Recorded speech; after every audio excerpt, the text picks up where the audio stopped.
เสร็จเรียบร้อยนะครับวันนี้ก็กลับขวาเป็นจับซ้ายเป็นขวานะครับ แต่งเสียงเต็มระบบ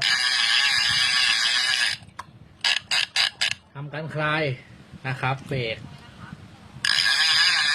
เนียนๆลองไปเล่นดูครับผมไม่ไปนะครับลองเล่นดูความลื่นลื่นๆครับผมปกติเสร็จเรียบร้อยนะครับนี่ชุดเก่า